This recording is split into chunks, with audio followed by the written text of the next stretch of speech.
In a world of deceit, telling the truth is a revolutionary act. It's the David Knight Show.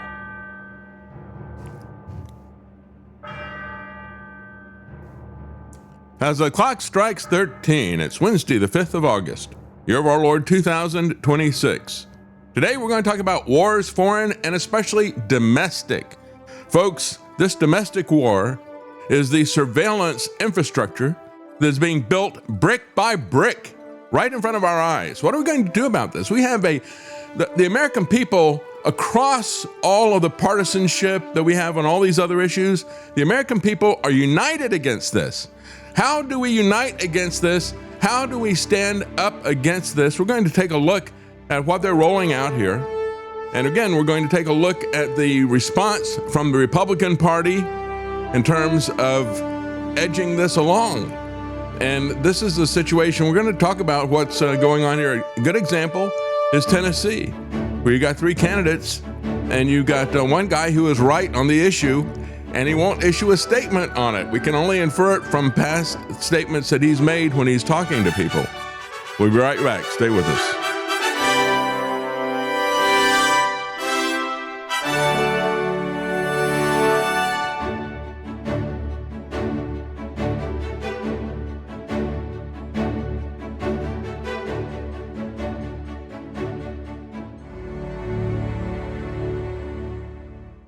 Folks, we either act now or we're going to have this boot of tyranny stomping on our face forever, just as Orwell warned.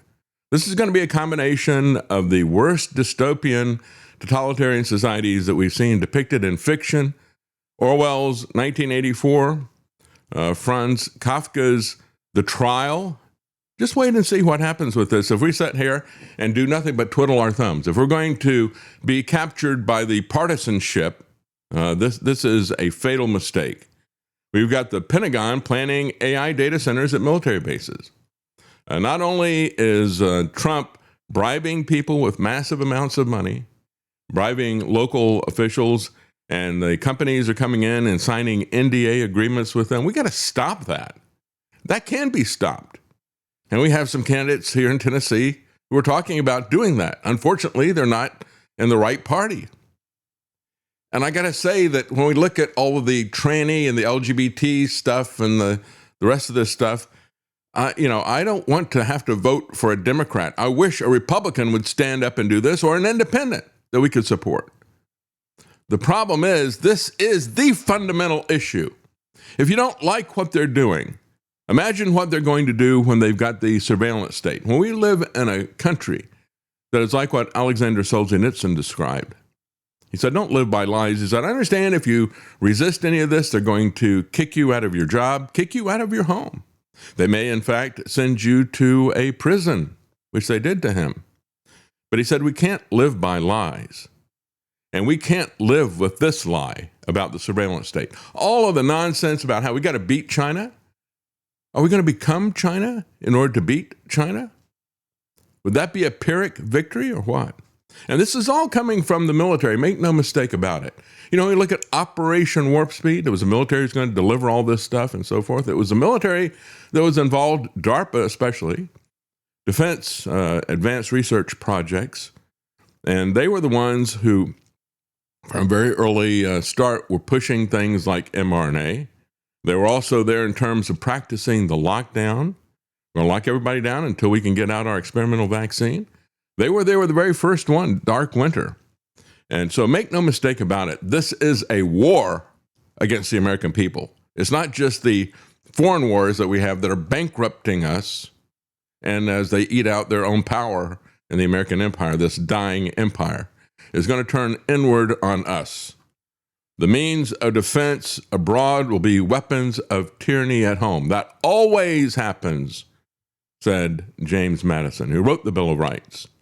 And DARPA is the one who is going to be making sure that happens. Technocrats have pried open federal land for AI data center construction with Trump's executive order called Accelerating Federal Permitting of Data Center Infrastructure. They're waiting to pounce with billions of dollars in large investment. Companies like BlackRock, KKR, Blackstone, Carlyle. So far, it is a feeding frenzy, says Patrick Wood of technocracynews.com. And of course, when you look at the corruption from Trump, he's, as usual, got his finger in the till, taking money out. I found another stealthier reason why Trump might be obsessed with data centers. For the last 2 years, Trump has been quietly buying up millions in AI industry stealth buys. These are the essential companies that are literally building out the AI boom. These companies offer specialized construction skills, they sell water cooling technologies, and they supply the fiber optics that data centers need to work. We found that at the end of last year, Trump had up to $25 million invested in just a handful of these public firms, all while his administration has continued to roll out even more pro-AI and pro-data center policy. This includes firms like Amphenol, a leading picks and shovels supplier for AI data centers. This year alone, Trump has bought and sold up to $2.78 million in stock, and their stock has nearly doubled in value since he took office. Or take Rize Networks, which designs software for hyperscale data center systems. Last year, Trump disclosed owning up to $1.3 million in their stock. This year, he's bought and sold up to $1.6 million more. Or Trane, a company that supplies industrial cooling systems for data centers. Trump owned nearly $1 million in their stock last year, and he traded another $500,000 so far this year. This pattern also follows for AECOM. Yes, the same engineering company that did Trump's ballroom also does hyperscale data centers. Or for Texas Instruments, or Lind PLC, a chemicals company that creates fabrication materials needed for data centers. Rinse and repeat for dozens of others. As Trump has made massive trades on these data center suppliers, he's also directed his federal agencies to ease federal permitting for data center construction. This includes allowing data centers to build their own gas-fired power plants and to connect to the grid faster, to skip environmental regulations around clean air and clean water, and to be exempted from many of the same tech-facing tariffs that other industries have to pay. If you really want to understand the AI boom, you have to follow the money, and the money leads directly back to Donald Trump, not just to his donors, but to the president's own financial disclosures. That is absolutely right. You have to follow the money. You have to look at how this guy is enriching himself. We've never seen anybody in the history of America that is so openly corrupt and self-dealing.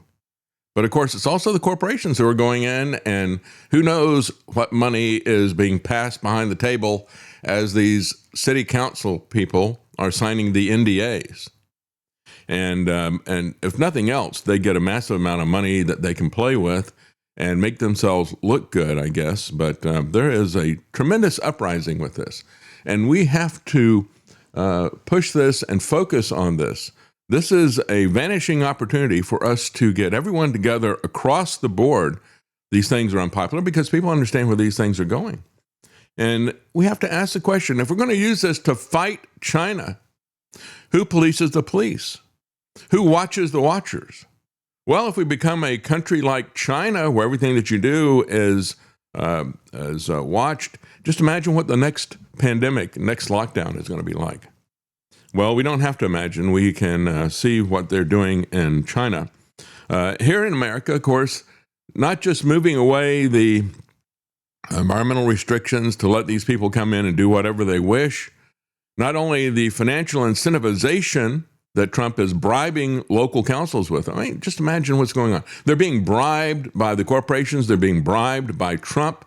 And of course, all of this is the same type of thing that we see from the two front-running candidates in Tennessee for Republican governor, both of them saying, yeah, it's going to be great. It's going to give us a lot of jobs. Well, you know, they're spending about $70 to $80 million per job created, because these things don't create a lot of jobs. After the construction phase is over, there's not any jobs that are created with this stuff.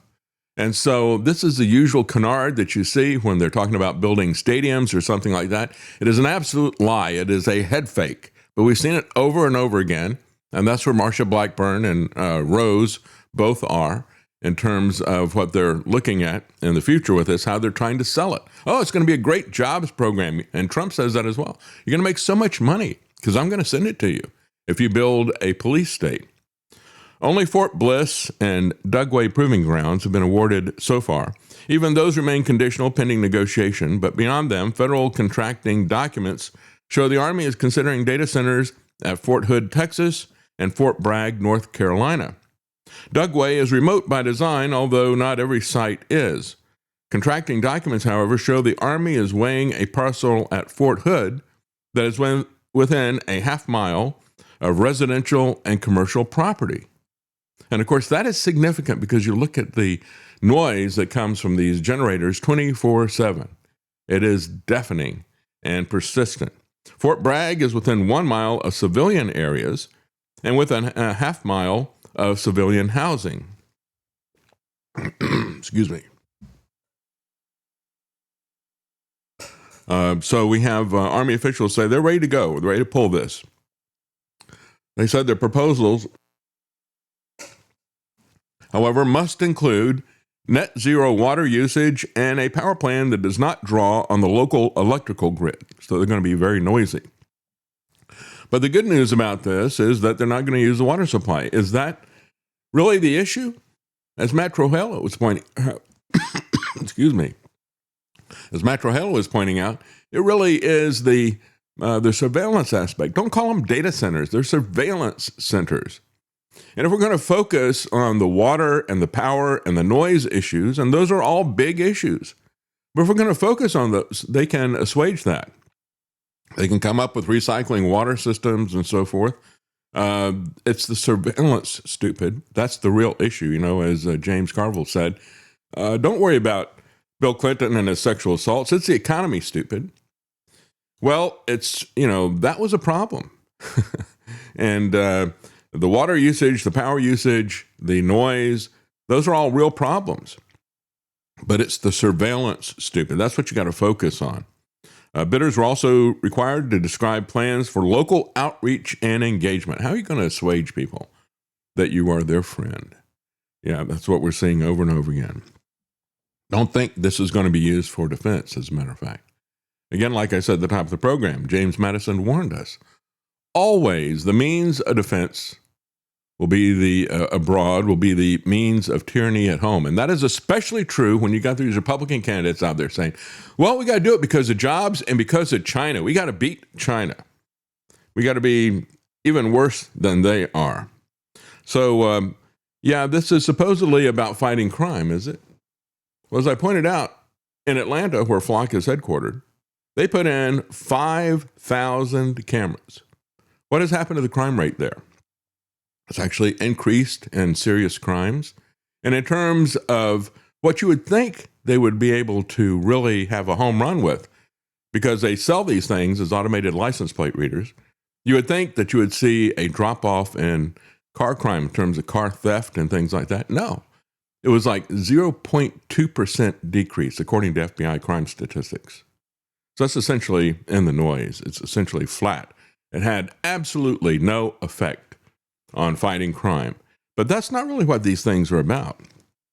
When you look at this, the cops in Wapello County, Iowa, don't want people to know. They've got a usage policy. They say, keep this a secret. Do not mention, after you use this, don't mention it to the occupants of the car. Don't say anything about it unless you're being asked by a lawyer. In that particular case, don't lie about it. But don't volunteer this information. Don't let them know. It's a secret, right? Just like the national security secret. Whenever the government keeps secrets from people, that should be a tip-off, shouldn't it? And so we got a Flock employee who's quitting in disgust, saying the company is silencing protesters. He said, make sure this resistance doesn't become a vote that is reflected in the vote of the council. That was his mission statement. He was somebody that was supposed to go out and sell these things as a crime-fighting tactic. We're going to make everybody safe.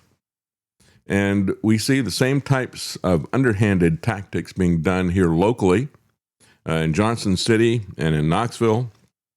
They're putting out questionnaires to try to push people in these polls and to take the temperature of the public so they know how to manipulate us. A former Flock employee has quit the company in disgust, saying it lied to workers about how the surveillance cameras are going to be used, and then that it used dirty tricks to silence its critics. He joined the company as a government affairs manager 2 years ago. His job was to represent Flock's product, quote, as best as possible, making sure that we can get approved at the council. That was his mission statement. He said he earnestly believed at the time that the license plate scanning cameras would help to find missing persons, not be used to conduct mass surveillance. But of course, none of this has happened, not even the place where they have the highest concentration of them. His belief in the country's vision was shattered when he was confronted by locals who strongly opposed Flock cameras being set up. That's when he realized that his job was, in reality, to, quote, make sure that this resistance doesn't become a vote that's reflected in the vote of the council. He said, this facade that we were helping was that we had these democratically elected boards, but we were going to work with them in secret to get this stuff installed. And that is exactly what they do. He said he realized as they were selling the data to ICE as well as Border Patrol what this really was about. The fact that this was creating a national police force, a national police state. And so he has resigned and discussed. But again, all of this stuff, when we say this is about license plate readers, just take a look at this. This is a Flock camera. I realize what it is. There's a man. No cars anywhere around. Place. He's the one who's doing it. It's very easy to see what's going on here. See, here's the tunnel and here is the camera. Now let's go ahead and zoom into the camera. You can see very clearly that it is pointed directly at the tunnel, and there it is. The reason for this is because these cameras are not just being used for license plate reading anymore. They are now being pointed in locations that they think there might be heightened criminal activity, so they may think that some criminals are going to do things in this tunnel. The problem is that we were told that these are license plate readers, but they're not being used for that. They're being used for mass surveillance of areas where they think that crimes might occur. So as you can see, it is already expanding to what it was not supposed to be. And of course, 6 years ago, if you're just riding your bicycle, that would be a crime, right? During the lockdown. You know, what are they going to do with this next pandemic, next lockdown, whatever the MacGuffin is that they choose to lock us down with? Well, if we look at the EU, they're selling another measure to improve security and safety. If you're flying into the EU now, they have a biometric system that they've implemented for non-EU citizens. So if you're an American, you're going to get caught up in the long delays, and they point out, and also short tempers that are happening because of this. But look at the absolute hypocrisy. As the EU refuses to protect its borders from third world people who are coming across, they subject their citizens and people who are operating legally, tourists or whatever, they subject them to this draconian security measure. They are taking the time as people come in to get facial biometrics, to get fingerprints and everything else like that. And that takes time. For example, this one woman had been traveling for 23 hours from South America. She landed in Brussels only to face a demoralizing sight that has become all too common for foreign travelers. Long, long lines for passport control that were barely moving. She stood in line for 5 hours and 15 minutes after flying for 23 hours from South Africa. There were only 6 border security stations, and they had about 1,000 people waiting in line. She said she waited so long in line that the rental company gave away her car, and she had to pay about $740 more to get another one. This is the cost of the security state, folks. If you're going to let them scare you into giving up your liberty, your freedom, and your dignity, this will be the price that you will pay. And this is just the beginning. It gets even worse after they get the data, how they will use it. Europe's new biometric border system takes fingerprints and facial scans at the border of the people who are coming in legally. They're not going to do anything for the people who come in boats or come over borders, wide open for the illegal invaders. Meanwhile, the cyber attacks on U.S. systems, as I talked about this, I said, first of all, they're lying to you if they tell you that it's from Iran. They have absolutely no way to prove that. They can't tell where a cyber attack is coming from. This has been known for many years. It's just a bluff, and people are lying to you for political purposes when they finger someone and say it's coming from them. Who is really responsible for the cyber attacks? Well, it's the people who put devices online. And I said that. I said, what in the world? Why in the world would you put a water system online? Why would you connect it to the internet? Well, here's what they're doing. They have devices known as programmable logic controllers, PLCs. That's what somebody foolishly connected to the internet. I don't know why they would do that unless they want to be able to just sit in their office and punch a button, but then that exposes it. I mean, can't they set up a local area network to do that if that's what they want to, how they want to run this? So this was a cybersecurity professor at Georgia Tech was talking about what happened in Atlanta, but he told the Atlanta station that he and his researchers had found thousands of vulnerabilities at 7,000 institutions across the country. They sounded the alarm. They said these things have been misconfigured to be exposed to the internet. And I would say that not only were they misconfigured to be exposed to the internet, they probably didn't change the default password either that is in there. He said, what we realized, one person was looking at it, so we realized that some of our pumping stations went down. Things could get really dangerous if they were to be manipulated or attacked or disturbed. But of course, they're not going to change the password, and they're going to connect these things to the internet without even thinking twice. Well, you know, when we look at this, and I said, this is our opportunity because we have a bipartisan resistance to this. This is something that, when you look at the police state tactics of ICE, wearing the mask, not having identification, forgetting about all of the standard tactics that have been taken by standard law enforcement, it gets muddy because there's a lot of people who support the general stated purpose of this, and they don't draw a line between the end and the means. They don't make a distinction between those things. But as everybody is looking at these data centers, and as the general public is getting less and less enthralled with AI, to say the least, there is no use case for this as far as we're all concerned. We don't need this network of cameras. We don't need this network of surveillance centers, the data centers. And then in addition to that, people are seeing the big negative consequences that are there. So there is no constituency. There is no end game for any of this. You've got some candidates, like here in Tennessee, the two Republican frontrunners, Marsha Blackburn and Rose, who's a congressman. They're out there talking, oh, it'll be a jobs program. Oh, it'll fight China. Sorry, that dog don't hunt. And we need to push back against that. And as I said, I've interviewed Monty Fritz, who is the third candidate who's running. He's not very far behind Congressman Rose in terms of the polls, but both of them were pretty far behind Marsha Blackburn. And I said, I know this guy is right on the issues, and I asked him to come on. He's very busy here just the last couple of days before the election. He's got his schedule is filled up. But I said, at least give me a statement. He said, well, we don't have a statement.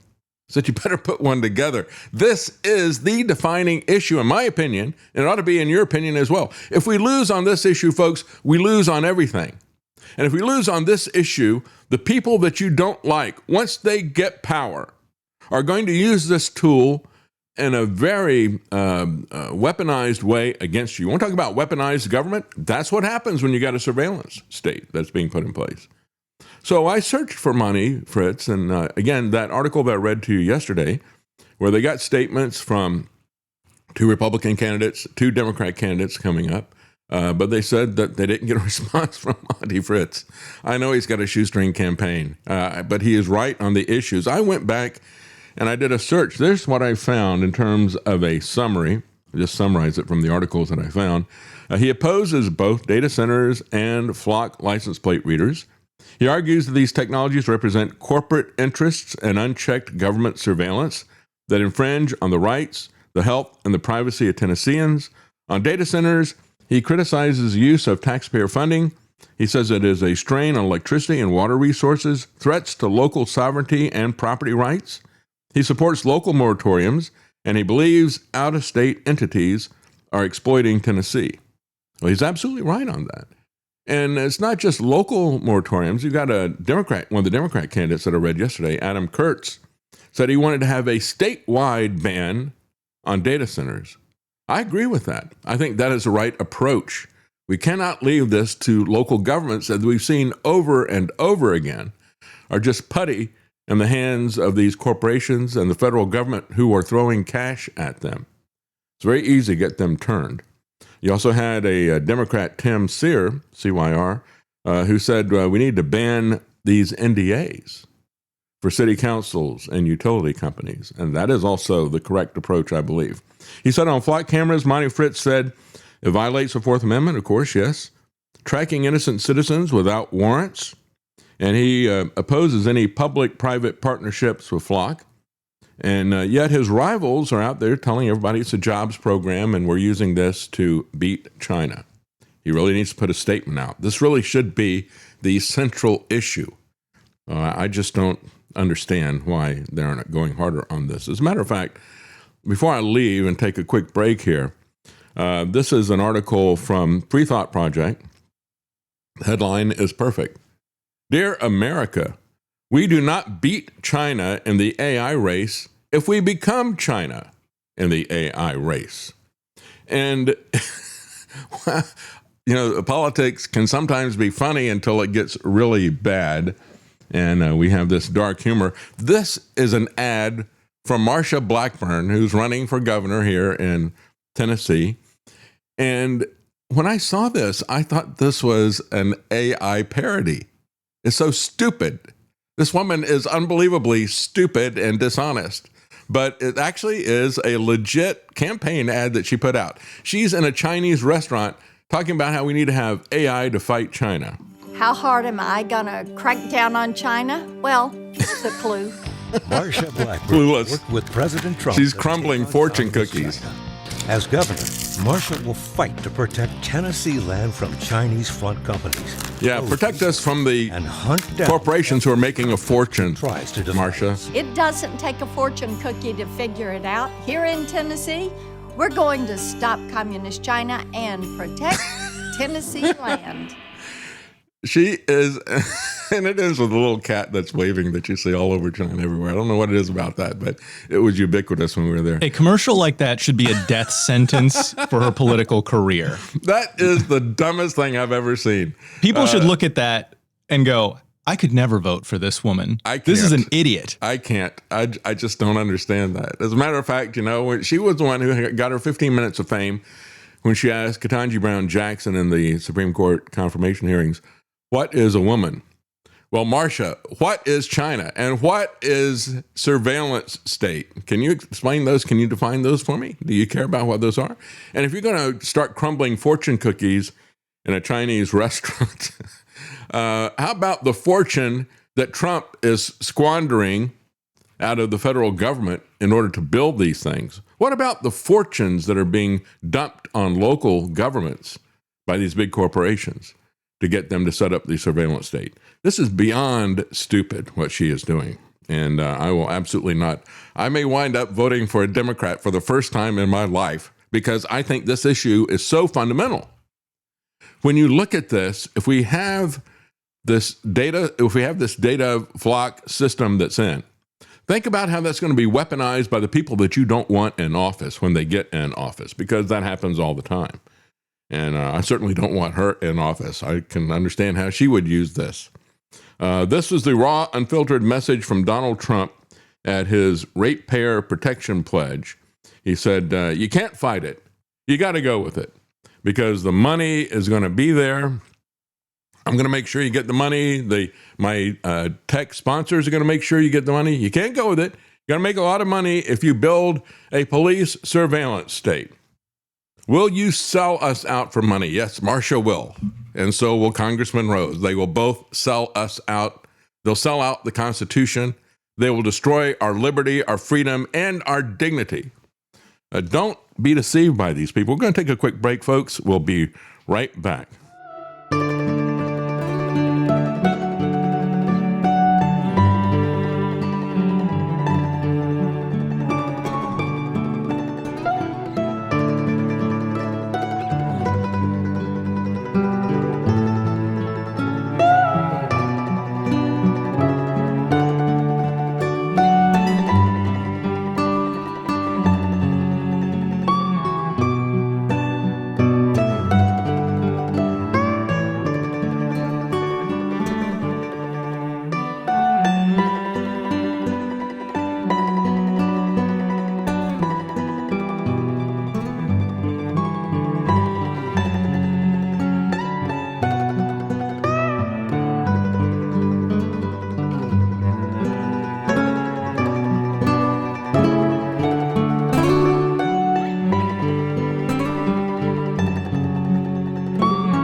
listening to The David Knight Show.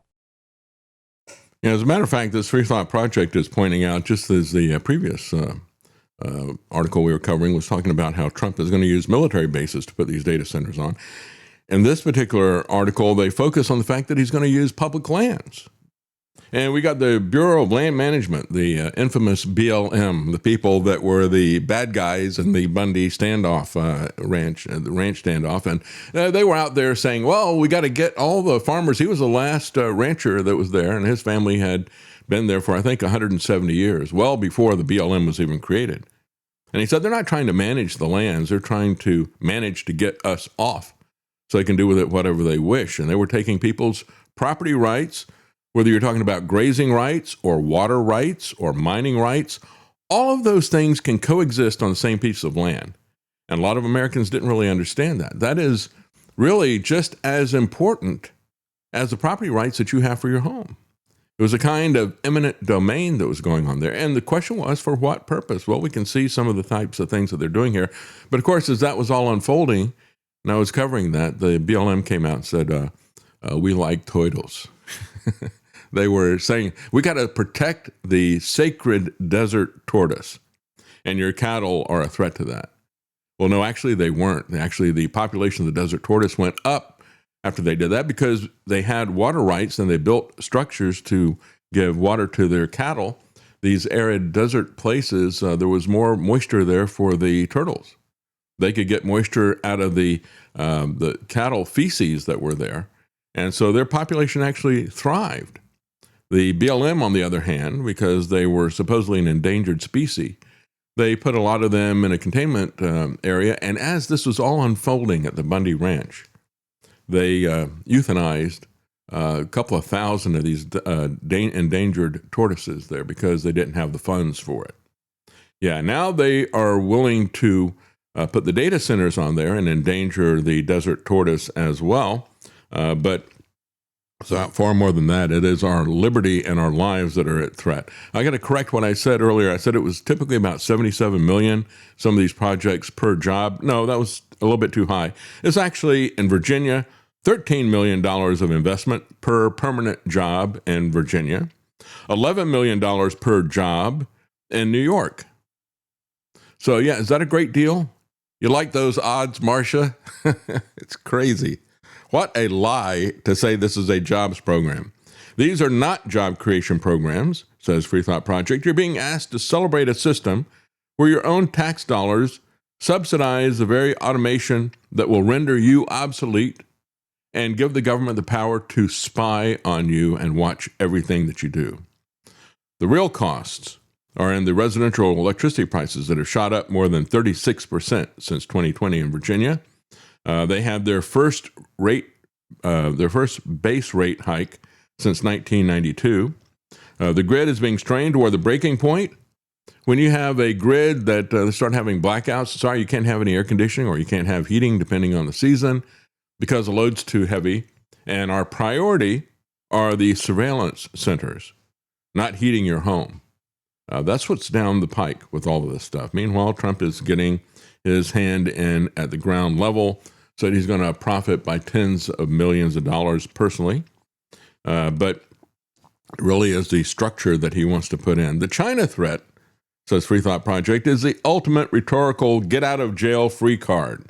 It is a device deployed to short-circuit exactly this kind of thinking. When John Fetterman, Senator of Pennsylvania, attacked a proposed data center moratorium, he didn't debate the substance. He simply branded it as China first if you oppose the surveillance centers. John Fetterman, pretty much wrong on every single issue.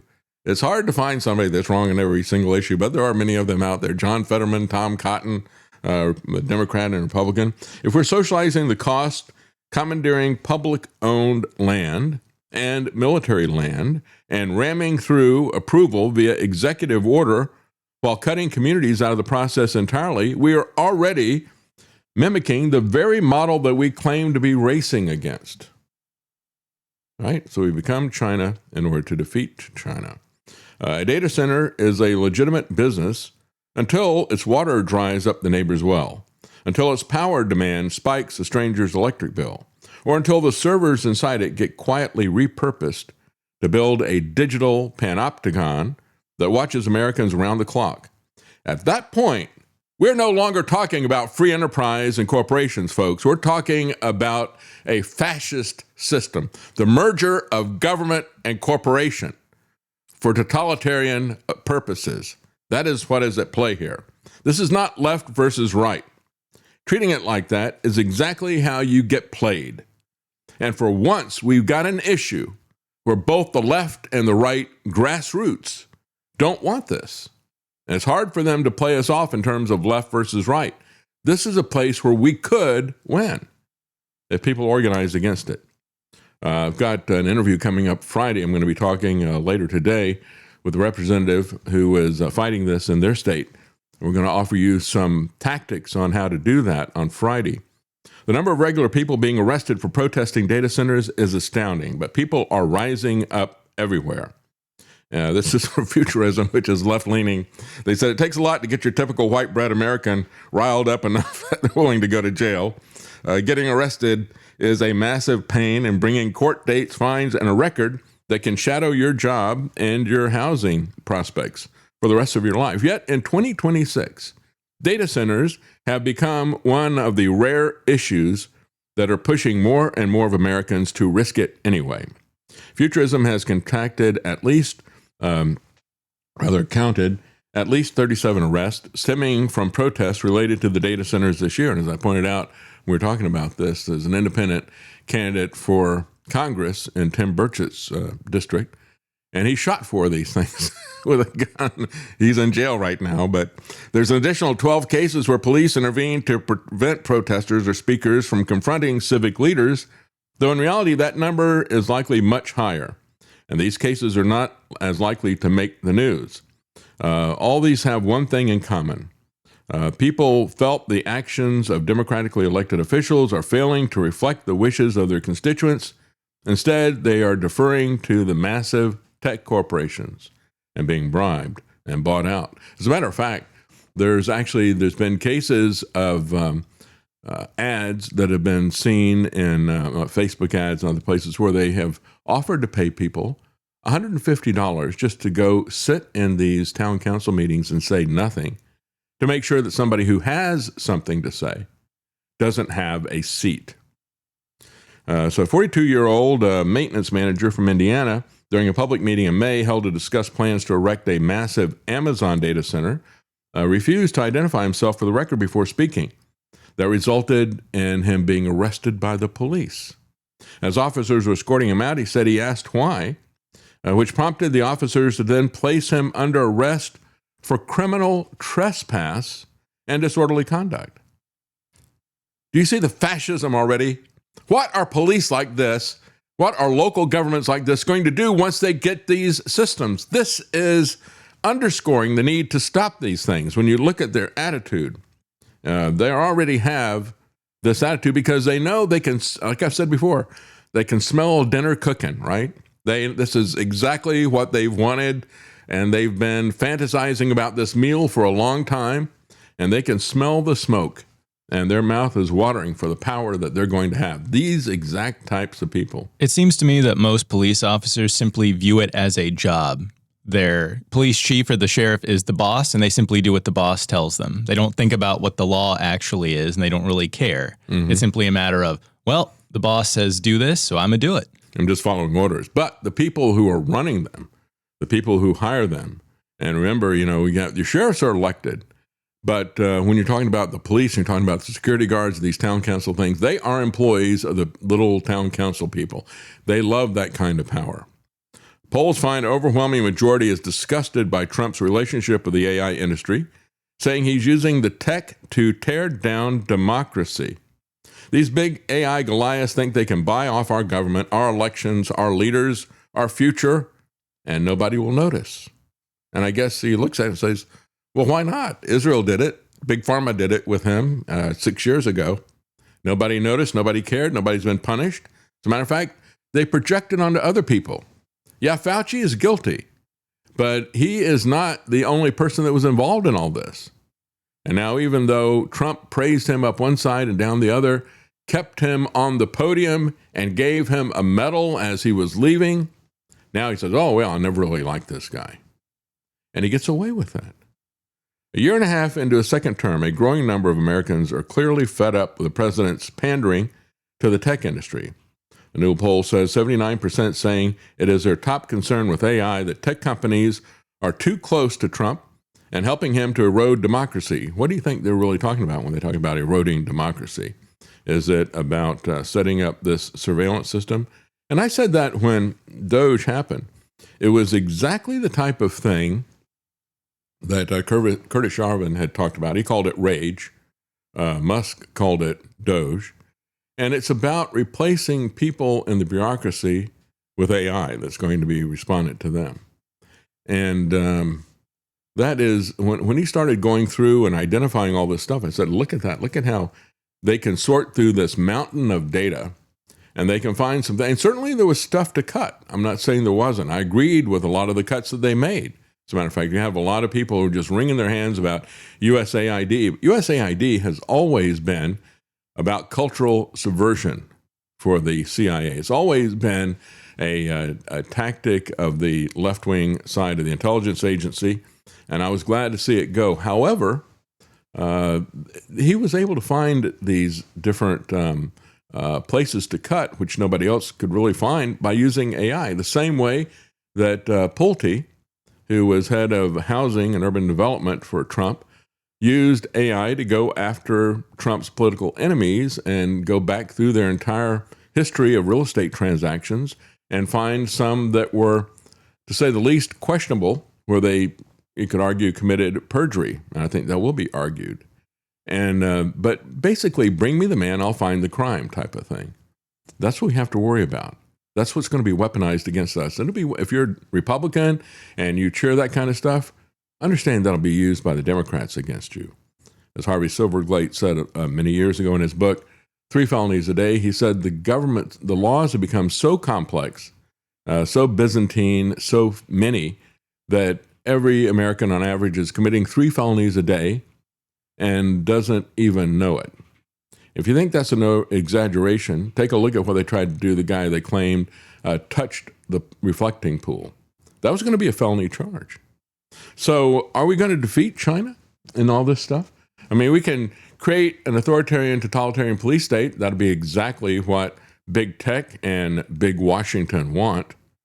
But the reality is that China's AI knife fight can be seen in DeepSeek's new model.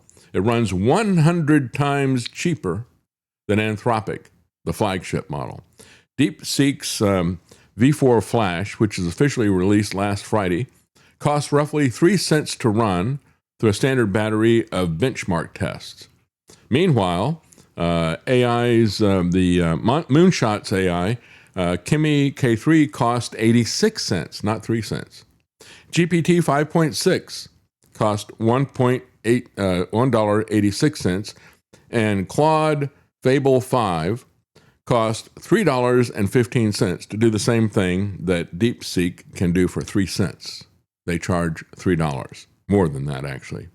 So the reality is that whether you're talking about competing with them in terms of cost or in terms of, we should try to compete, they should try to make them compete with us in terms of freedom.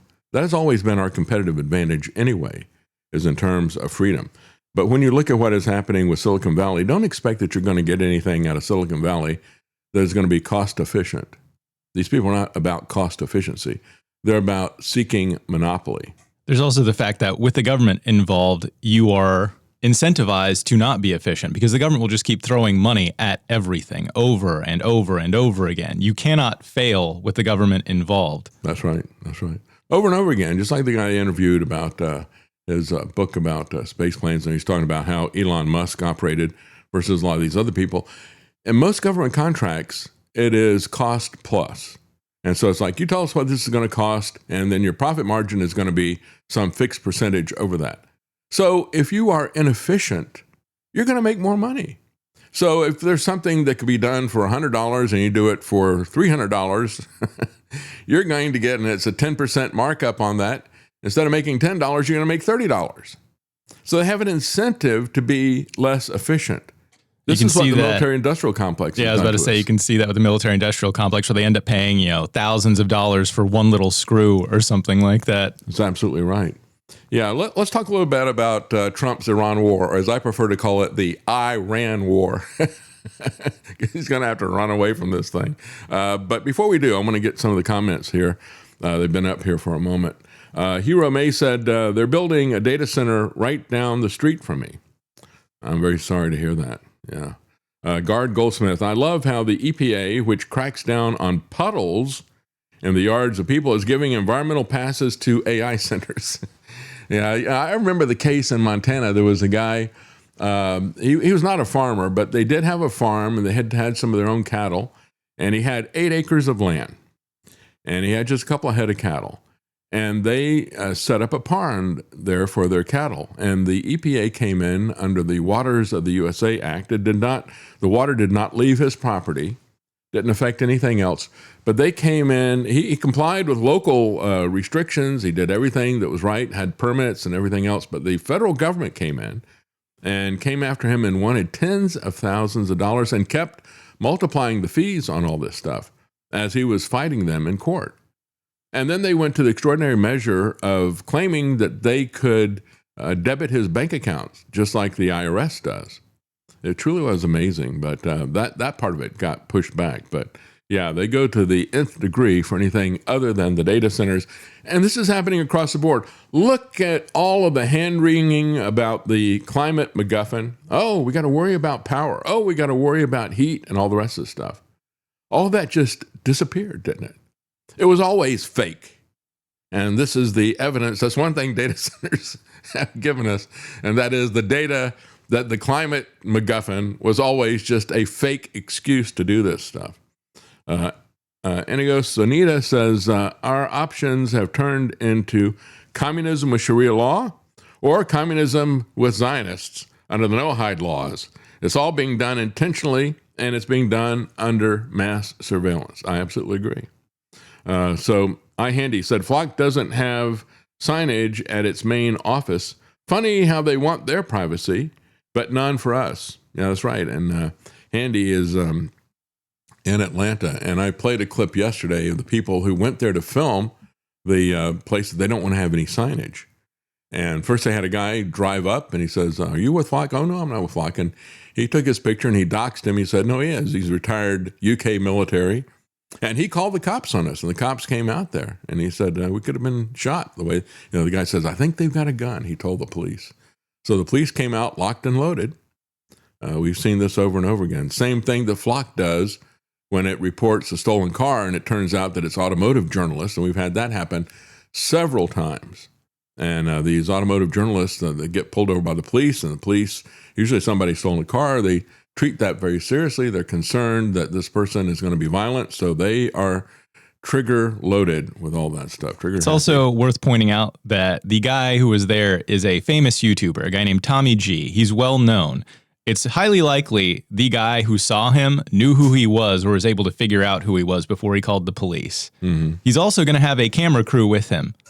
They are not the type of people that look like they're out there to shoot someone. That is something there were a lot he of can. People that were there. Yeah, he can tell that immediately, and he calls the police and reports this as someone who might be dangerous to put that in their mind to worsen the outcome for this guy. A deliberate false report. That's absolutely right. Yeah, and he even made the point. He said, "So you don't want us taking any pictures of you, but you do this to us all the time, don't you?" Well, Trump fantasized about himself. Put himself in between, let me get back to this. He put himself in between General Patton and General MacArthur. Look at this. Look who's got the most medals. He doesn't have any medals on the chest of Patton, and he's got just a couple on MacArthur's chest, but his chest is filled with medals. He's got more stars than they do as well. And so this is a guy who avoided all military service. We're the military veterans who want to talk about stolen valor. Yeah, we should talk about that. We should also talk about stolen money, stolen power, and a constitution that was stolen from us. Trump said when he was operating in Venezuela as well as in Iran, yeah, we're like pirates. He's either Pirates of the Caribbean or Pirates of the Strait of Hormuz. General Trump.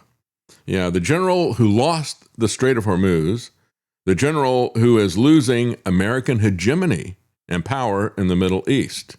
Yeah, this is a guy who's not suffering from PTSD. He's never been to battle, so he doesn't have any battle stress. He has no battle trauma. This is all melodrama, and it's all AI psychosis. This guy is unfit for office in every regard. Today we have Pentagon generals, unfortunately, that act like politicians. This is a politician who wants to look like a general, but unfortunately, the Pentagon generals that we got are mostly politicians.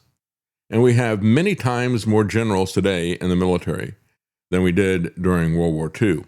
It meant a lot more to be a general at that point in time. Now they've got many times more. Just like the politicians, these Pentagon politicians are afraid to tell Trump the truth about what's happening with this war. There's also the fact that from what I've read and seen, the military selects for officiousness and order followers. If you make one mistake, you can immediately lose your command and then lose basically all hope of ever being able to rise to a rank where you can command again. That's true, yeah. So they are very, very big on you do exactly what you're told. If you follow procedure, sometimes things go awry, but if you come up with your own idea and it doesn't work, they will crush you. And so you get all of these bureaucrats into these high positions. That's right, yeah. And that type of thing, too, you also get people, nobody gets fired for getting the consensus pick out there. So you get people who don't want to take any risks in any of this stuff.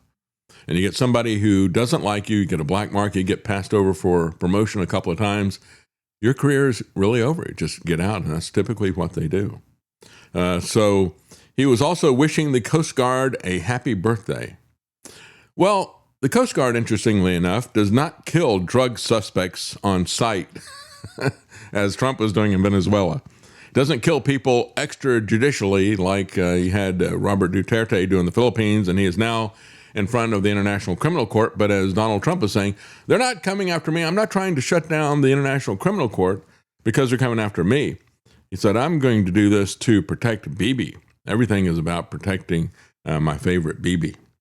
U.S. has used up, meanwhile, virtually all of its defensive missiles. Defensive as well as offensive surface-to-surface missiles, as well as the Patriot missiles and THAAD missiles. They said dwindling stockpiles forced Trump to consider piloted bombing missions if the Iran war intensifies. The U.S. has reportedly used up virtually all of its stockpile of surface-to-surface missiles in 5 months of war with Iran. But understand that when we talk about these missiles, we're also talking about the fact that we've given away a lot of them to Ukraine and to Israel for their wars. And then we used a massive amount of them in Iran as well.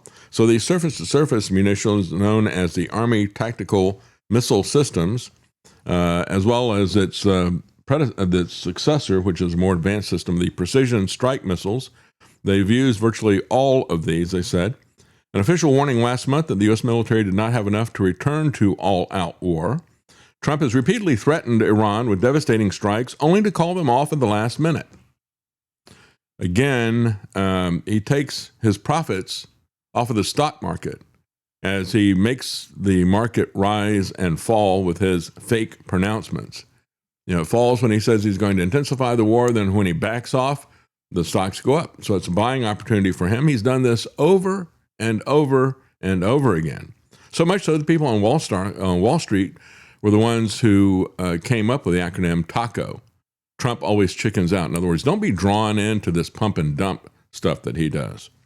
These missiles played a key role in the war in Ukraine, allowing Kiev's forces to attack targets inside of Russia. The PRSM is a newer, more advanced generation that has a much longer range. As the war drags on, 3 people familiar with the matter expressed worry that the falling missile supplies could limit the U.S.'s ability to deter adversaries in a potential future attack, including Russia and China. Hey, if we're concerned about China, so concerned that we're going to create a police surveillance state, why are we doing this? Yeah, none of the justifications that they offer us add up, do they? So The White House boasted that the U.S. had, quote, far more munitions than anybody else in the world and far more than we need. Well, I would agree with that latter part.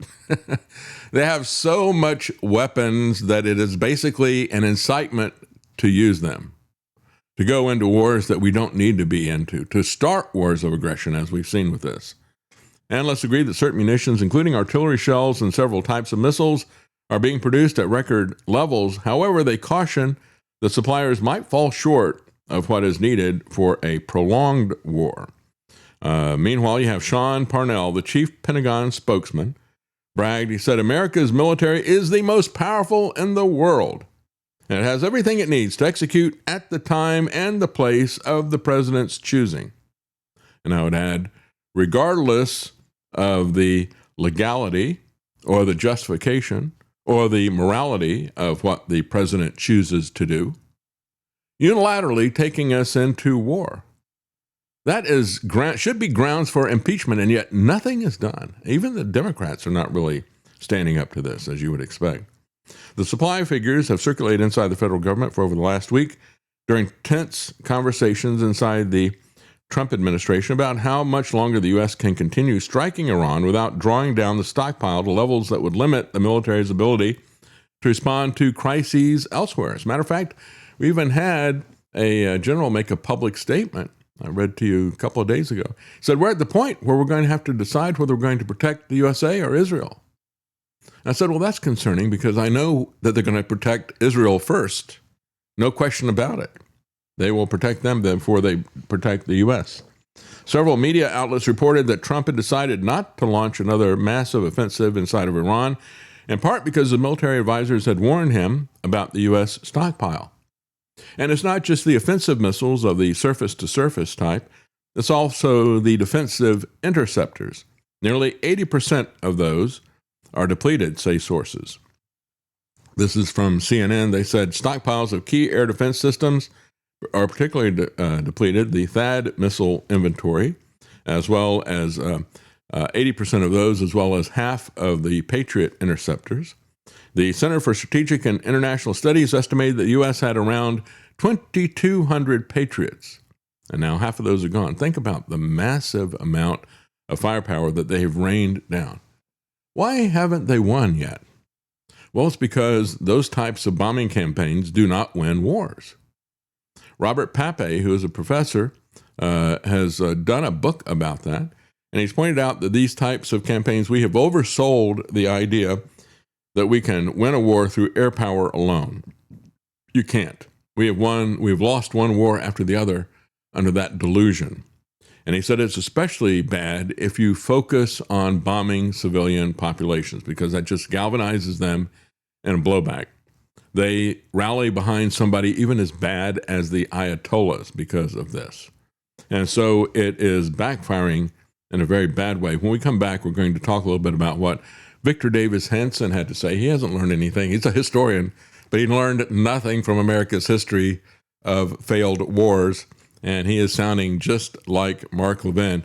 We're going to take a quick break, folks, and we will be right back.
making sense common again. You're listening to The David Knight Show.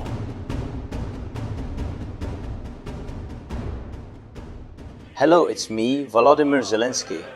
I'm so tired of wearing these same t-shirts everywhere for years. You'd think with all the billions I've skimmed off America, I could dress better.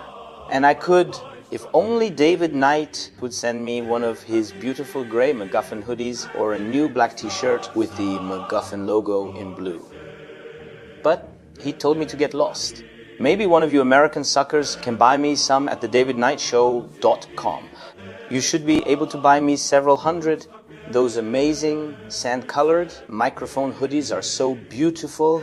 I'd wear something other than green military cosplay to my various galas and social events. If you want to save on shipping, just put it in the next package of bombs and missiles coming from the USA.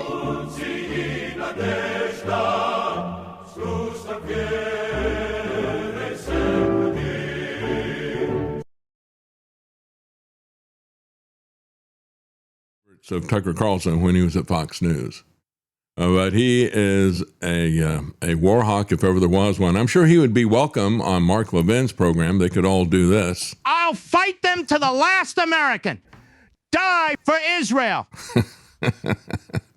That's right. Yeah, he is not welcome with Tucker anymore. They're kind of on the outs, but he would be right at home with Mark Levin. You know, even the war hawks are unhappy with Trump. Why? Because he's losing. And if you want to know just how badly they're losing, take a look at this that got put out. This is a call from the military. CENTCOM is soliciting, quote, unconventional ideas to punish Iran. Now, does that not shout desperation? Does that not shout an immoral war of aggression? I mean, just think about that. Crowdfunding creative tactics will not fix a broken strategy, says Robert Pape. He said, more pressure just drives a predictable spiral, each response feeding the next.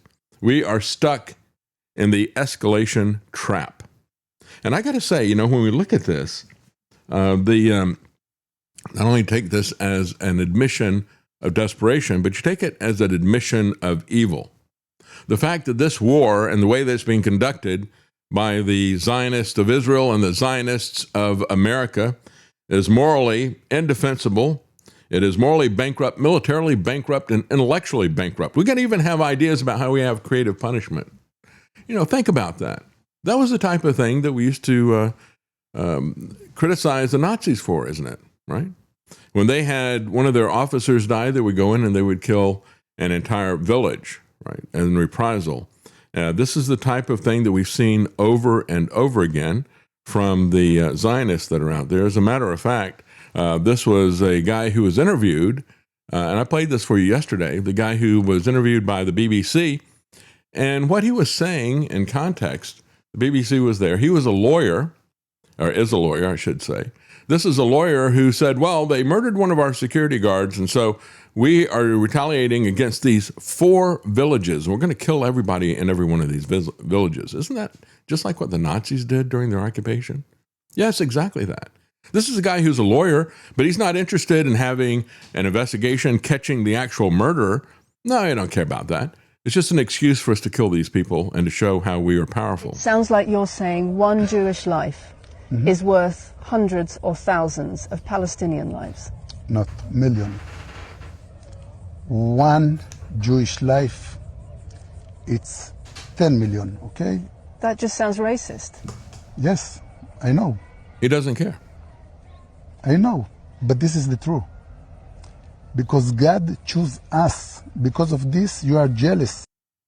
Yeah, right. This is the difference between the American Zionists and the Israeli Zionists. The Israeli Zionists say, yeah, that's right, we're doing genocide. Yeah, that's right, we're doing war crimes. And we're proud of it, right?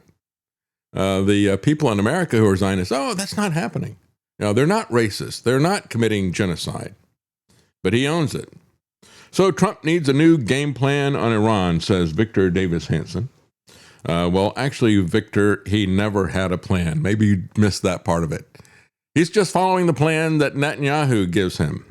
Satan-yahu, we should say. So he weighed in on this after Trump said he was going to He was working, he had the perimeters of a deal that were there. Not parameters, perimeters is what he said he had. Trump said that he canceled launching the, quote, biggest attack since World War II. Hansen gave the president kudos for following through on some of his threats to bomb Iran, but he said calling off the strikes whenever Iran hints it wants to make an agreement is futile. So he is definitely in the Looney Levin camp. I'll fight them to the last American. Die for Israel. That's right. These people who are cheerleaders and clueless as well at the same time. Victor Davis Hanson is absolutely clueless about the whole taco strategy. He doesn't realize that Trump is not trying to make up his mind. He's trying to manipulate the markets. He said about Iran, Victor Davis Hanson said they've lied continuously. So you don't think that when he says that he's going to nuke them back into the Stone Age or whatever threat he comes up with, I'm going to wipe their civilization off the map, and then he does nothing. Said, oh yeah, now we're having peace talks. And they say, what peace talks? We're not having any peace talks, and there's no evidence of it. You don't think that it's Trump that's lying, it's Iran that's lying, right? He says they don't view it as lying. They view it as being in service to their religion or ideology. Well, we're told by Trump this is 4D chess, or we're told that it is in service to Zionism, which is their religion. Hansen said it made more sense to pummel the enemy into submission. Again, this guy supposedly is a historian. He hasn't learned anything from our history of wars. Robert Pape has. He says, if you have to, inflict a level of damage that disgraces them, humiliates them, said Hansen. Yeah, he thinks that air power is the thing that's going to do that. Of course, it isn't. He said, keep the embargo, freeze their bank accounts. They're really hurting. Do you think we're hurting? Think we're going to be hurting when all the oil reserves run to empty? What do you think about that? I don't guess Victor Davis Hanson is an economist. He certainly isn't much of a historian because we've been down this road before with the oil embargo of 1973. That was tiny and short compared to this. And he's calling for this to be long-term, and he doesn't think that this is going to hurt us as well. He is blind to the global oil shortage that is out there. When we talk about what Trump is doing, he's not going to make America great again. He's going to make America go through a Great Depression again. Magda is really what he's talking about. Make America a Great Depression again. Yeah, well, Robert Pape said Trump's historic defeat is going to be the end of America's unipolar moment. Now, he's the one who wrote the book, Bombing to Win. He said, if you want to win, you don't bomb civilian populations. You bomb military installations, and you're not going to win a war unless you put boots on the ground. So Pape argued that the war in Iran is not simply another lost war. He said it marks the strategic culmination that brings America's entire unipolar era to an end. And this is what he has to say. Let's pick this thing up here. It's a huge strategic defeat for President Trump, and it's a strategic defeat even bigger than just simply losing a war, because it really reflects the massive decline of American military dominance. But this is a mega legacy that now it is going to be President Trump who ended America's unipolar dominance. So when we have the history books written, it'll be 1991 to 2026. And who's the president in 2026 of the United States? It is Donald J. Trump. So he will not be forgotten in the history books. He will go down as having the biggest strategic loss in pretty much America's history. I don't think you can, even Vietnam, although there's more actual casualties in Vietnam. Yeah, in Vietnam, as they pointed out, what happened was North Vietnam consolidated everything. There wasn't anything else that was happening. There wasn't a power vacuum that happened. Whereas in the Middle East, America has presented itself as the stabilizing power that's going to be the policeman of the area. And the petrodollar, which is already disintegrated because of Biden's sanctions, this now is crumbling. And instead, what you have are all these different Gulf states that are scrambling to see who's going to be on top again. And a race for nuclear weapons. We're seeing that with Saudi Arabia as well. Every actor in the region is racing to fill the void. Iran, Saudi Arabia, Turkey, Pakistan, the United Arab Emirates, and many others. So while Trump is oscillating, Iran advances drip by drip, consolidating leverage as oil inventories drain and economic pressure mounts on us and on the rest of the world. This is not just a problem for Iran. Yes, they've got an economic issue as well. You know, when you have a war, many times you inflict the same kind of punishment on yourself that you're inflicting on other people. The goal is clear. Iran wants to force every American troop base and naval asset out of the region. And that trajectory continues whether Trump escalates or freezes, because the vacuum itself invites Iranian expansion as the rising regional hegemon. Trump inherited the peak of American power, and he's now presiding over its dramatic regional collapse. History will record the date, the range, and the name of the president who closed the unipolar chapter. This is the sound of an empire's dominion ending in real time. And I, for one, am not sad to see that go. I don't want to see us as the world's policeman. I've always thought that was an abomination. I don't want an empire. I want a republic that respects our liberty. As Rutherford Institute and John Whitehead points out, he said, we've actually had this statement from Rubio, a head for an eye, not an eye for an eye, right? So the government's war on the American people, he said, this is how a republic is dismantled. Not necessarily through one dramatic declaration of dictatorship, but through a succession of constitutional violations that go unanswered long enough to become the new normal.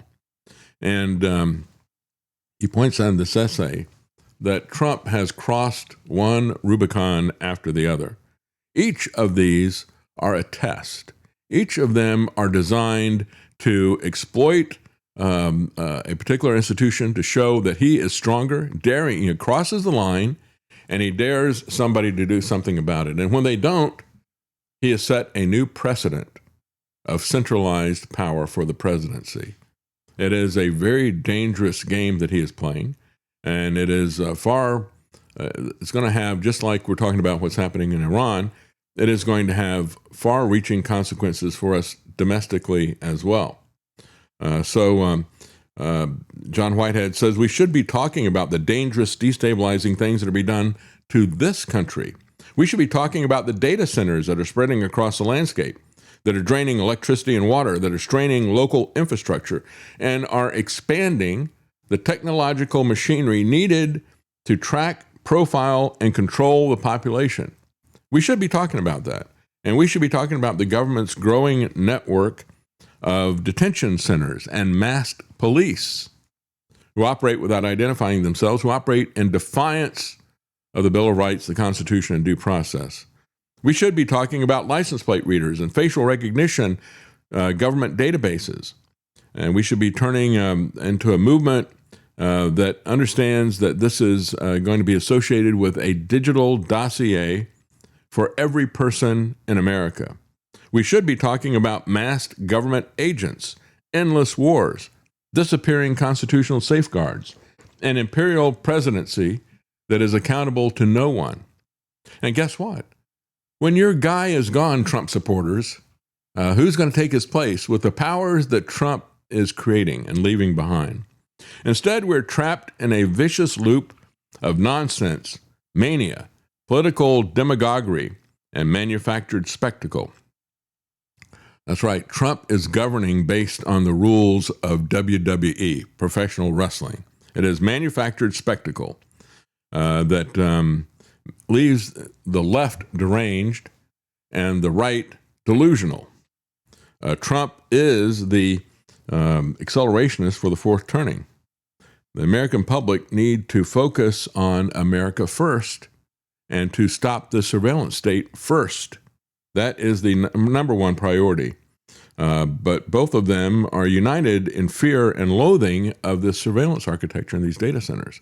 That's the one thing that we can unite people around, and it is the one existential issue that is here in America right now. Before you can fully comprehend one assault, however, on the Republic, he does another one to take its place. Say he keeps these things coming very, very rapidly. It is all by design, and it's why they put him there. He is testing whether a president can wage war without Congress. He is testing whether federal power can be turned into personal power. He is testing where dissent can be punished without formally outlawing speech. He is testing masked government agents operating as a secret police force. He is testing whether government can watch, track, and profile everyone without any limits. He is testing whether even the 22nd Amendment of the Constitution would limit him to 2 terms in office. Everything is a test. And everything is designed to create outrage. Even the little meme that he puts up there. If he knows that that's going to get people angry and outraged and talking about that rather than some of these other things that he's doing. It is worth talking about it because it does show his delusional ego and narcissism and his detachment from reality, but that's all that really needs to be said about it. So President Trump, which is what I've always called him, is testing, he said, most of all, how much abuse the American people will tolerate before exhaustion, fear, distraction, and partisan loyalty wear down their willingness to resist. That is the real constitutional crisis that is confronting America. Trump has turned constitutional government into a continuous test of submission. He pushes beyond a boundary, and then he waits. Will Congress resist? Will the courts intervene? Will government officials refuse? Will the public object? Or will everyone just retreat, rationalize, delay, and adjust to what he's doing? You see how this is operating? This is the guy who's been put in to push us into this. It was Dave Chappelle who said, the comedian, he said, in Trump's first term, he goes, this guy is something else. And he'll come out of the secret meetings with these things. He said, you won't believe what these guys are getting ready to do. And he said, then the SOB will go back in and do it to you himself. And that's exactly what this has all been about. That's the way he runs his campaigns. But now that he is president, especially in this second term, everything is a test. Who will push back? Will Congress, will the courts, will the public, will the people who are there to run this out and enforce it, will they refuse to do that? And every time, they're not doing it. And so he keeps crossing one Rubicon after the other and keeping it and planting his flag of complete centralized dictatorial powers of the presidency. Asked about Iran's promise to retaliate according to the principle of an eye for an eye, Rubio declared that Trump's policy is a head for an eye. Well, there we go. We just pointed out that's the values of the Zionists, right? One life? No, your life is 1,000,000 of yours. You messed with one of our villages, we're going to destroy 4 of your villages and kill everybody in them. It is Christian values, folks, that built Western civilization. It is not Zionist values. Zionist values are antithetical to the Christian values that built Western civilization. It's not this disproportionate, we'll teach you a lesson, we'll kill everybody in 4 villages because one person was killed. We're not interested in finding the guilty party. We're just going to engage in a massive campaign of punishment. These people have become the Nazis they claim they hate. A head for an eye, may be Trump's philosophy of war, but it also produces a warning about the kind of government that philosophy produces.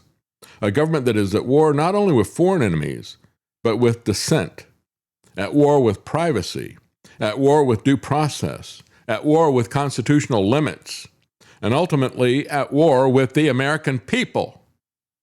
This is not just, you put another country ahead of us. No, he is at war with us. And it is the Zionists who are at war with us. As I said before, these ideas that all men are created equal and endowed by their creator with certain inalienable rights, and it is the purpose of government to protect those rights, that is antithetical to what the Zionists are doing. Antithetical to it. As a matter of fact, they hate that. And they are as opposed to the foundations of Western civilization and the idea of the Magna Carta and due process and all these things that have gradually been hobbled together based on Christian values. They are as antithetical to that as they are anti-Christ. They truly are opposed to all of these things. Forget about the nonsense of Judeo-Christian. That is something that has been weaponized by Netanyahu on this last visit, he actually pushed that very strongly. And he went around and met with evangelicals and saying, we all got to hang together on this because we're all united as Judeo-Christians. What fellowship do Christians have with somebody who not only denies Christ as Messiah, and of course that's what Christ actually means. Jesus is the Messiah, he is the Christ. One of them is a Jewish term, the other one is a Greek term. But what fellowship does a Christian have with the Antichrist? Well, there isn't any. And as a matter of fact, they are not the foundation of Western civilization, but their religion and their values are antithetical to Western civilization. So there's been a huge uptick in Israeli airstrikes on Gaza since Trump has hailed an historic Hamas deal. This is what we see all of the time. As a matter of fact, they have embraced the idea of their crimes. This is a guy, Major General Ave Bluth, who was commander of the military forces in the West Bank in May of this year, 2026. He said, people call us baby killers, but you know what? They're not wrong. And we should not be ashamed of it. They're proud of their crimes. They're proud of killing people to steal their land.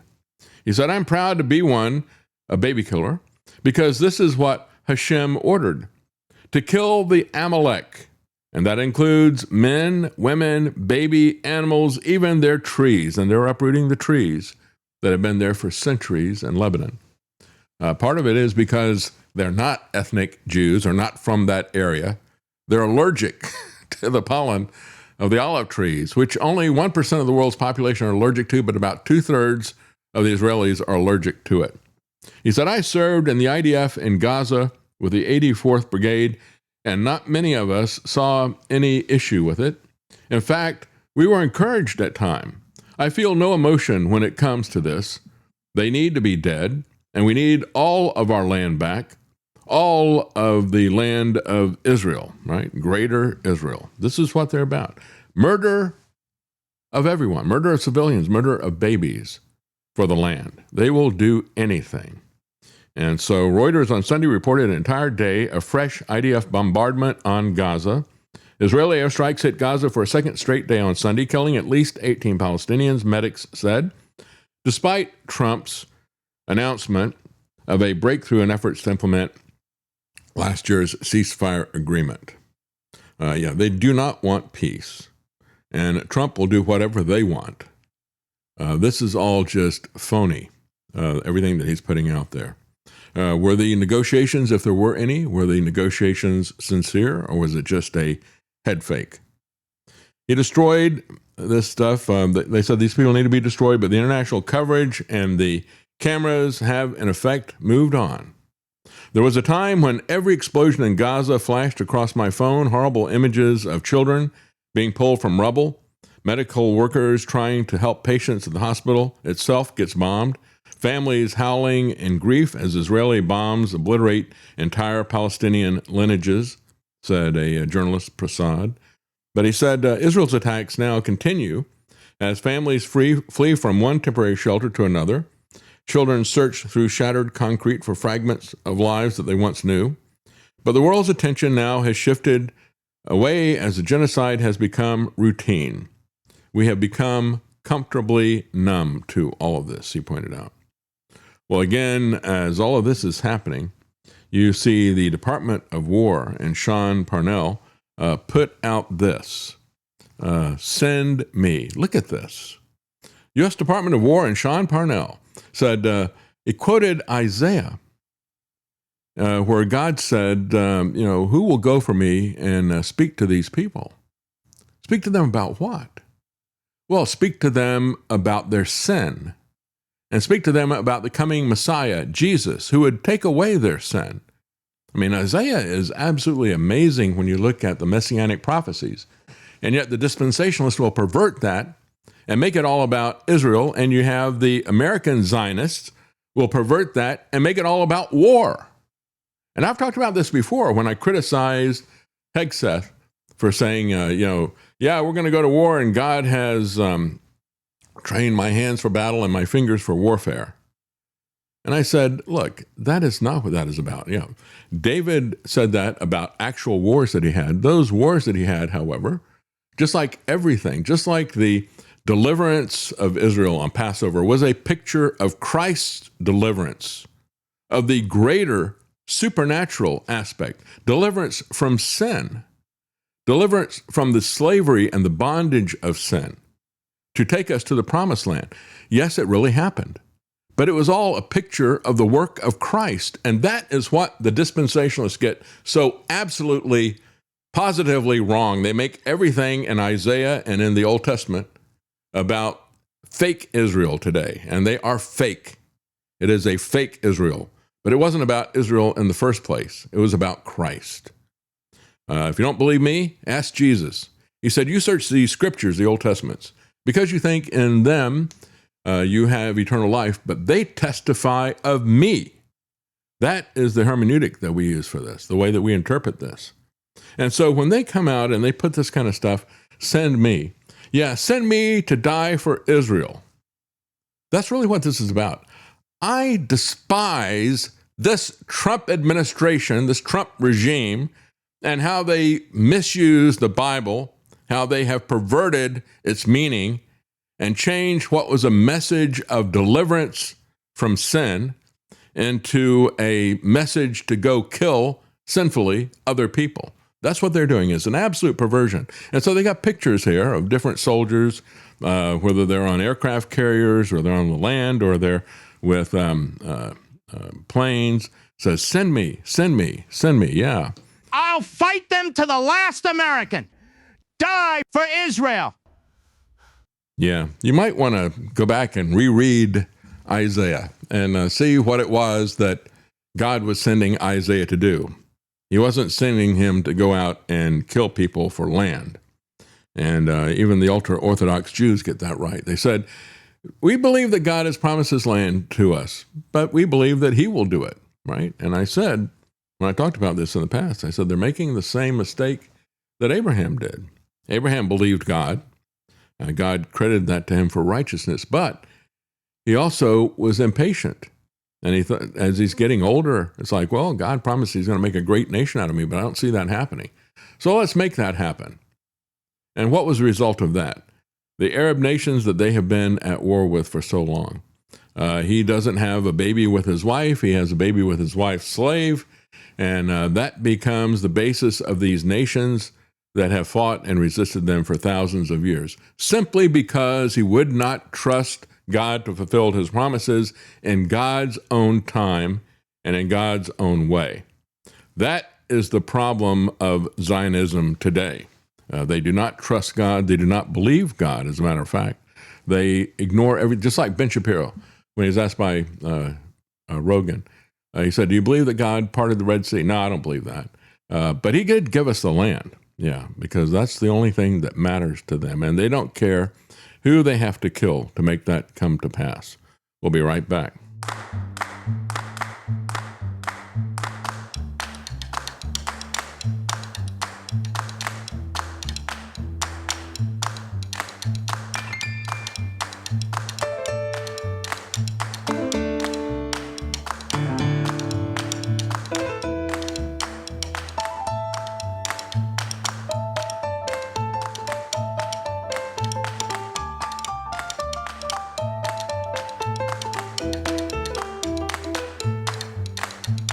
Decoding the mainstream propaganda.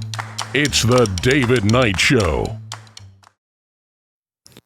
Welcome back. I got a good comment here from Audi, Modern Retro Radio. Good to see you, Audi. He said, those medals are for all the Trump's efforts to dodge the draft. Yeah, he was very successful during that, wasn't he? Yeah, Yona Anawodi said, I'm sure as soon as we land troops at Bandar Abbas beside the Manab's girls' school that we bombed, we'll be welcomed as liberators. Yeah, don't you think?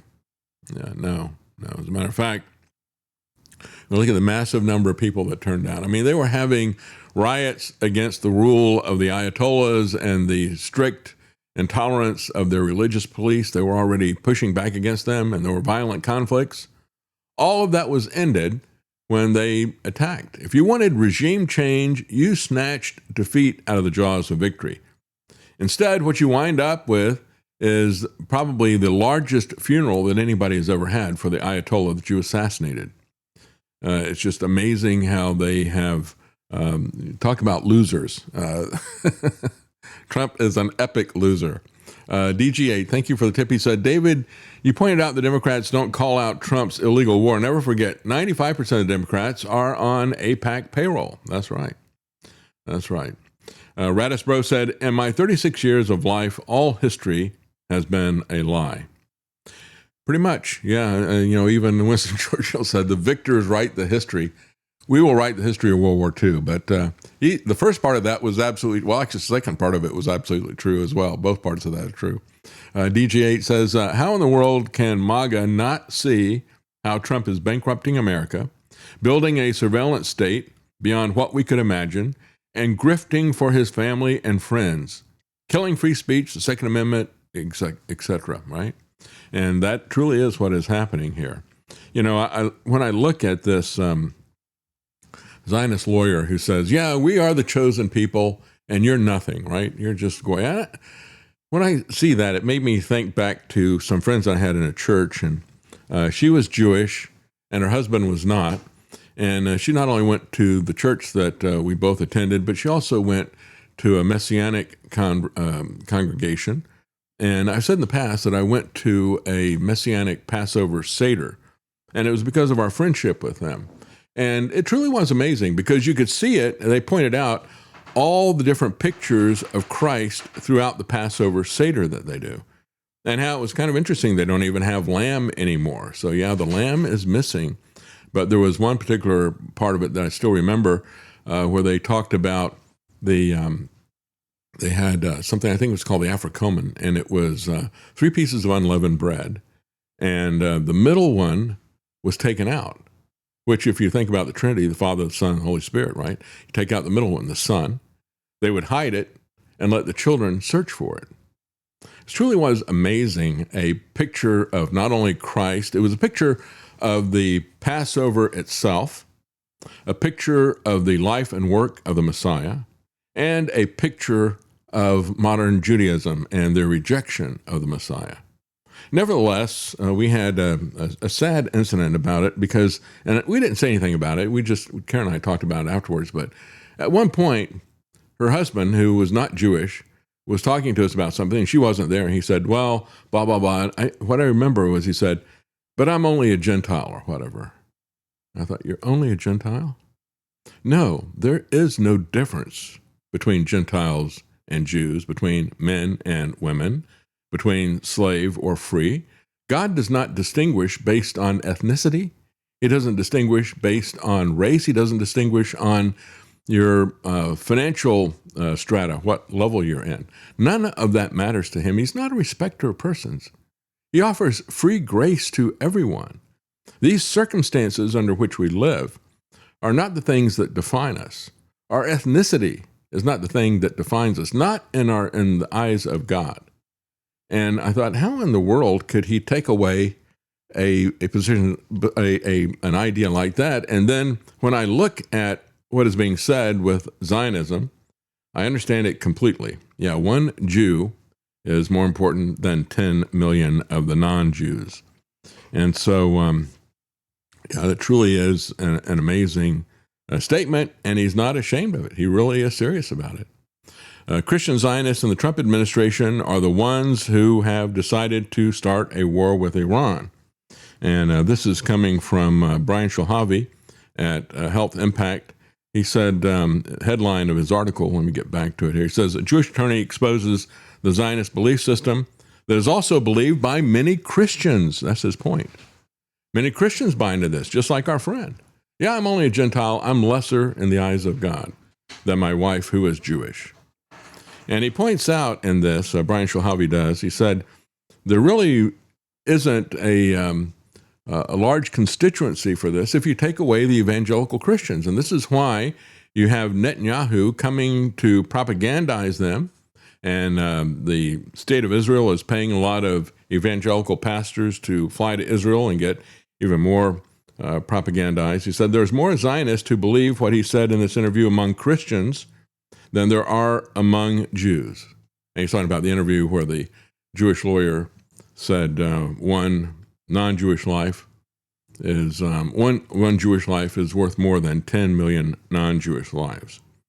And so he said what he thought, and he caught this. I didn't catch this, and Brian did. He said, what is interesting is that this Jewish lawyer, when he's talking, and I didn't catch this when I looked at the clip, he said what's interesting about this attorney's words are his choice to use the word Bible, because Jews don't talk about the Bible. They will talk about the Tanakh, or they'll talk about Torah, or they'll talk about the Mishnah, which is the rabbinical commentaries. Think of that as the writings and the pronouncements of the scribes and Pharisees, if you're familiar with the Bible. But they don't talk about the Bible, just like they don't call it the Old Testament, as we do. He said, so why would this Jewish attorney use the word Bible, whereas most Jews would instead use words like Torah to refer to the Old Testament? He said that because there's more Zionists among the Christians than there are among the Jews in this country. His audience was Christian Zionists when he was giving that message. Many Jews don't accept Zionism, and without Christians, the Zionist cult would probably die away quickly. So it is to appease the Christian Zionists that he purposely used the English word Bible. He said you can look at almost any war today that's been started by the U.S. or by Israel, and you can find Zionist roots in it. The idea that they're going to take this massive amount of land, and they don't care how many people they kill or how many, if they can even take the whole world into a global depression, and they really don't care. It's just like Looney Levin. He is so deranged. The attitude that Americans are superior to other countries, or that Christianity is a superior religion to other religions, and therefore those people don't have the right to live. They can be massacred or genocided based on their nationality or religion. Where do we see that? We see that in the attitude of War Pete, don't we? Well, these people in Venezuela, they don't matter at all. They're not Americans, or they're not Christians or whatever. We can do whatever we wish to with them. That attitude, that foundation comes from Zionism. And that kind of racism, that kind of we are the master race, is no different than saying we are the chosen race. These people have become Nazis. And our military has become a Nazi military because it's run by a bunch of Zionists who have embraced this master race theory. It is antithetical to Christ. It is antithetical to the Constitution. It's antithetical to America and the Declaration of Independence, that all men are created equal. This is a horrific line. It has to be opposed. Nevertheless, as this article from J.D. Hall points out, Netanyahu now presents himself as the defender of Judeo-Christian evangelicalism. And that is what he did when he came. He met with some Christian leaders and he lectured them that, we're all in this together. And, we're the front of all this. We started all this. We laid the foundation of your religion of Christianity. We laid the foundation of America. No, they are opposed to Christ. They are opposed to Christ's teaching. They are opposed to the foundation of America. This idea that all people are created equal, that is antithetical to a chosen people that God respects over all this stuff. And of course, he has said in the past that Genghis Khan is greater than Jesus. And he really believes it. He wants to be Genghis Khan himself, but he spells it C-O-N. He is a consummate con man. Even in the Talmud, it basically, if memory serves, says that non-Jews are just cattle to use and abuse however you want. That's right. You have no need to respect them. You have no need, if you steal something from them, it's okay. Whatever you do to them doesn't matter. It's as bad as Islam, exactly, if not worse. And you see the same type of thing from Hindus. They have a caste system. Where do you think people who don't believe their religion fall in the caste system? Are we untouchables? Or are we below untouchables? This is why I said America and the Western civilization were founded on Christian principles of equality before God and the common humanity of man. Every other one of these civilizations that are founded on a different religion, that have a different worldview, that view people differently, they don't support the kind of society that we want to live in. So for the last 2 weeks, the controversy over Judeo-Christianism has flared up again, writes J.D. Hall, and he thinks that it was by design. Because they had the way was prepared with all this stuff. You had the Trump White House was putting this stuff out. We had hundreds of these debates about Judeo-Christian, so-called, quote-unquote, filled the internet. You had Wes Huff, who was made famous with his interview with Joe Rogan. He was saying, well, it's just purely an academic term. And then he said Jordan Peterson came out and defended Huff, but basically as he was going through discussing it, he refuted every one of Wes Huff's points word for word. He said, then came Allie Beth Stuckey, who cited the opinions of Wes Huff and Jordan Peterson and said, well, I've thought about this, and I think that Judeo-Christian is right. It's like, how in the world can you embrace something? That's like saying Antichrist Christian values. These things could not be more opposite. It's not just that they reject the teachings of Christ, they reject Christ himself, and they reject Christians. They spit on Christians. As a matter of fact, Ben Gvir said in October of 2023, he said in terms of spitting on Christians, we just had another incident of this. You had 6 Israelis detained after an incident near St. James Monastery in Jerusalem in the Armenian quarter. They were spitting. The cameras at the front showed them spitting on the door and spitting on the threshold. They got rocks. They pelted the windows and all the rest of the stuff. Just absolute hatred and racism. The Armenian patriarch urged for hate crime charges to be brought against them. Well, Jews spitting on Christians, Ben Gvir said, as he's national security minister, so he's kind of like, I guess, the Department of Justice. He's made a lot of headlines based on the atrocities and war crimes that he wants to commit in prisons against people that he's arrested that are not Jewish. He thinks that they need to be kept at a different standard. But he said in October of 2023, in a public statement, he said, well, spitting on Christians is not a criminal case. He said it is an ancient Jewish custom, and it's fine. That's Ben Gvir. This is the guy who is also talking about torturing and killing prisoners, and the guy who boasts about the genocide that he commits. So where is the Judeo-Christian values in all this? They spit on us. They spit on Christ. It's absolute lie that we're seeing here from Netanyahu and company. And what J.D. Hall is saying is that this is all interesting. It was all a buildup to what happened. And, they can spit on us. They can throw rocks at church buildings and so forth and spit on the church, the people that are there. But there's no hate involved in that. But don't you dare speak out against any of the government there, the fake Israel. My last question. I've been seeing a lot of videos, I'm sure a lot of people here have as well, in Florida, with people being visited by the police for making posts against Israel. Is that real? Yes. I happened to be in Miami when the first police door knock took place. So it's real? It's real. Oh, listen to how bad it is. Ron DeSantis, the governor of Florida, pushed legislation through the Florida legislature this year, making it a criminal offense to criticize Israel. Patently unconstitutional. There's not even room for debate. It's unconstitutional. Yep, that's right. And so while I happen to be in Miami, a woman in Miami Beach posted on Facebook, "Free Palestine." And next thing you know, Miami Beach police, "Did you put this on Facebook?" She said, "Yes, arrest me." Not only did Ron DeSantis push this through the Florida legislature, he actually didn't sign it as soon as it was passed. Instead, he took it, he flew to Israel, he signed it in the presence of Benjamin Netanyahu, and gave him the pen as a souvenir. So does he work for the people of Florida, or does he work for Benjamin Netanyahu? That's scary. Can you imagine? Yeah, so the things we're seeing are true. Oh, yeah. Oh, yeah. That's absolutely Yeah, right. I have a friend. There are 32 states in the country that have anti-BDS legislation, boycott, divest, and sanction. So I have a friend who got hired to give a speech at Georgia State University. No big deal.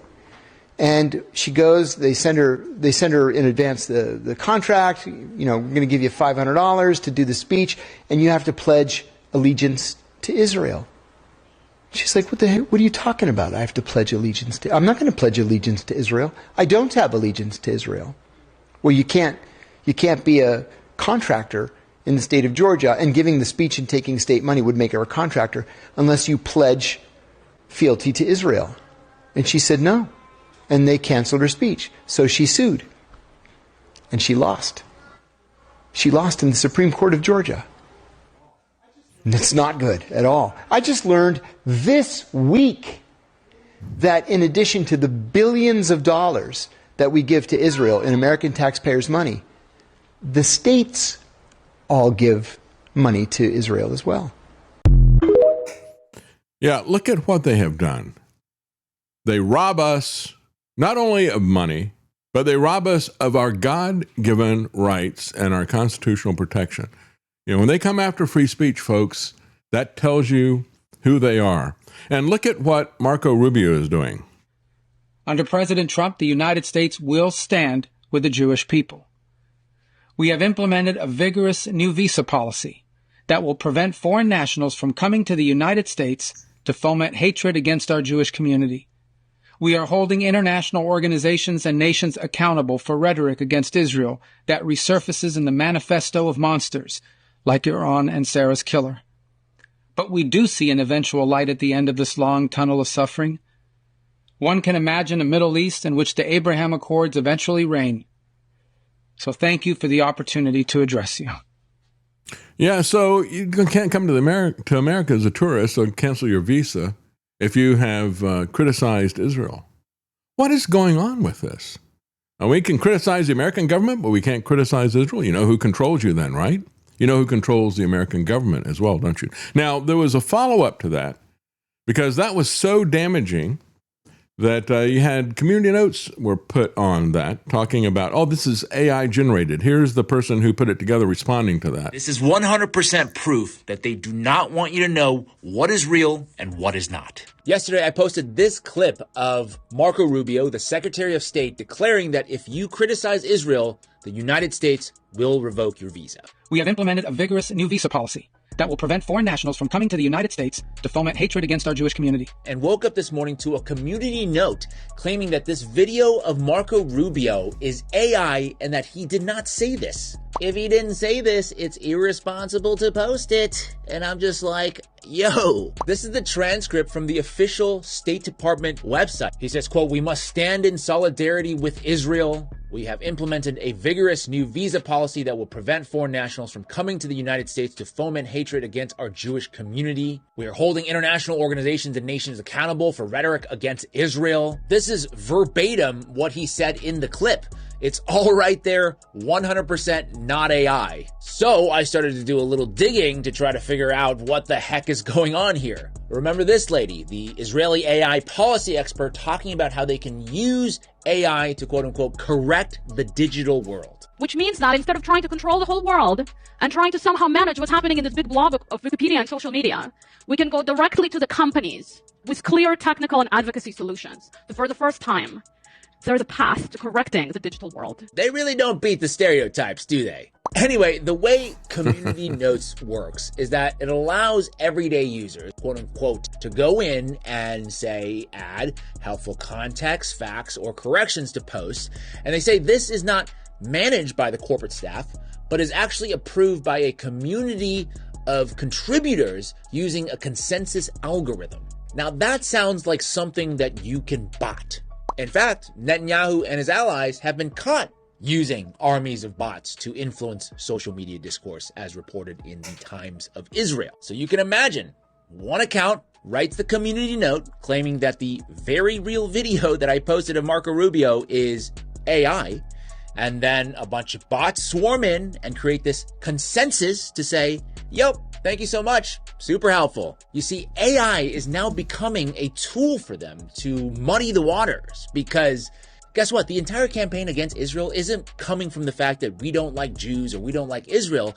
It's coming from all of us collectively viewing these horrific videos, tens if not hundreds of thousands of people being blown up, a genocide broadcast in 4K, and then political leaders saying the most dystopian shit, and then all of a sudden now they can go, nope, that didn't happen. We didn't say that. It was AI. This is literally 1984. The party told you to reject the evidence of your eyes and ears. It was their final and most essential. That's right. Yeah, it is very important for the totalitarians to get you to say that 2 + 2 = 5. Now, when I look at that, it's still not clear to me whether somebody took the verbatim statement from the State Department and had Marco Rubio read that using AI.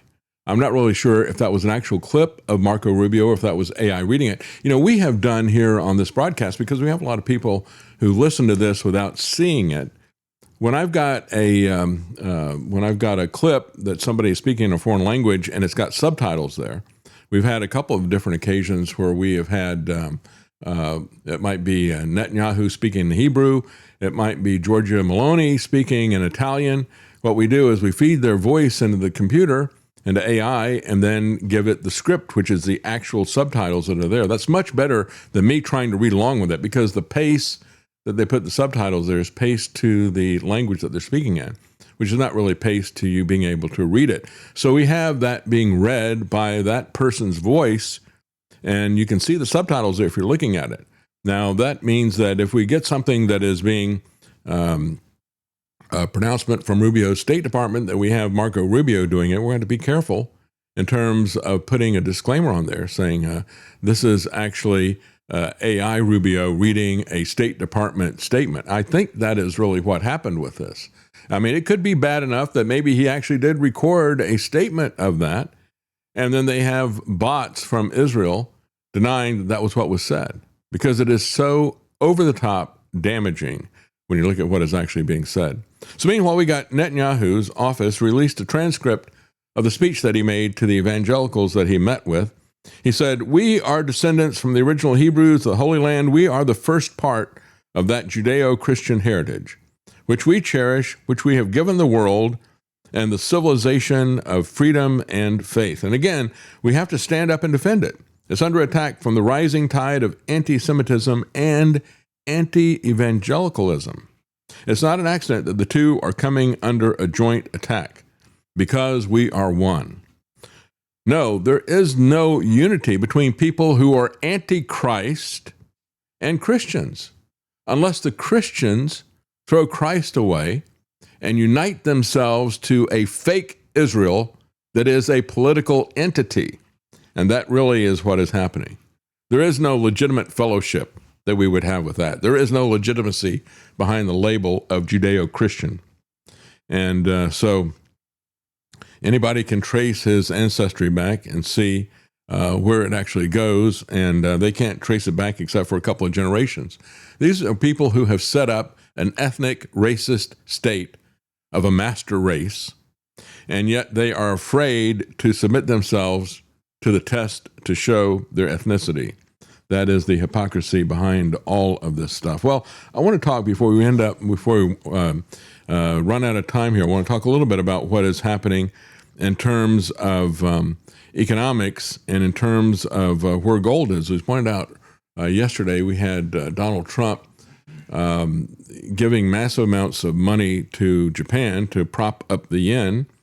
And we have fiat currencies around the world. This is one of the reasons why all these different central banks are loading up on gold if they can. You've got some countries that have had to sell gold because they are now in that rainy day for which they were accumulating gold, because they either have to buy massive amounts of oil or they have lost their ability to sell oil. And so they are selling the gold to cover their costs based on what has happened with this. But again, the Fed left interest rates unchanged. They pledged an unwavering commitment to bring inflation down. Well, how are you going to do that? Are you going to have everybody wear win buttons? Remember, that was what Gerald Ford and company did. Yeah, we've got a new program. It's called Whip Inflation Now. Win, and they've had these win buttons. I guess, are you tired of winning, whipping inflation now? No, we're not whipping any inflation. As a matter of fact, Thomas Massey said that he was glad to have opposed this massive spending when you look at the huge chunk that has been put in with Trump. And of course, if you include Biden in that number, that's the bulk of probably about half of our accumulated debt has been put in by these two clowns lately. He said, I'm happy that I'm not part of that debt party. I'm glad I'm not voting for that. But as we look at this, we got a lot of analysts at various bank companies and Wall Street companies that are looking at the $4,000 level of gold.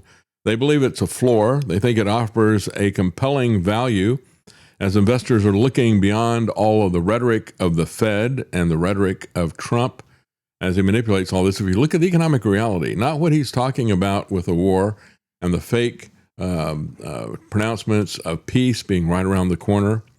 Now, if you look at the reality of what he's doing and the reality of what he is about to do, as Robert Pape pointed out, we are in an escalation trap.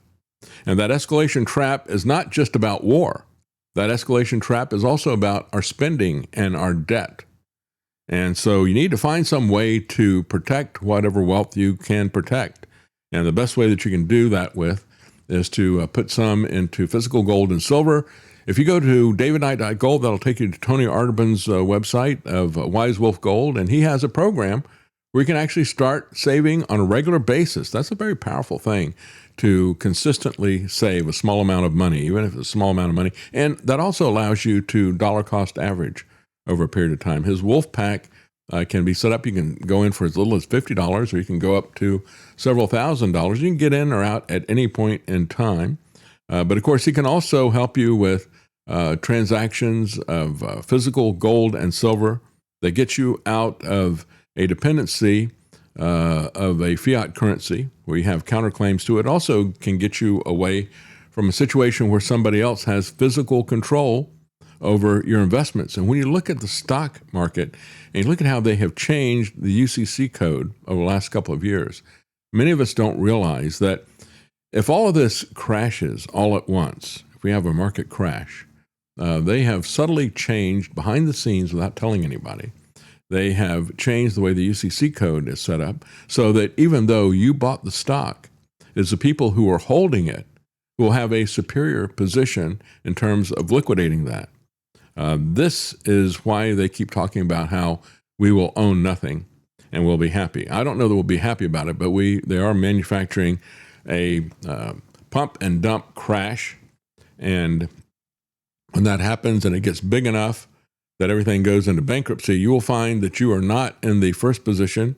You are in the second or third or maybe even lower position based on the subtle changes that they've made in the UCC code in every state.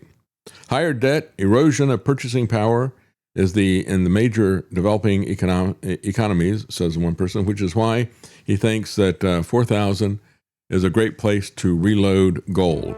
I think that is true as well.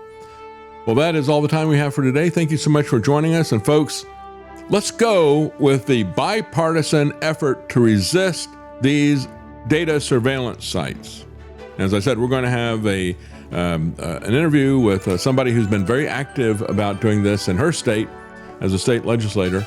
We're going to have that interview. We'll play that for you on Friday. Thank you for joining us. Have a good day.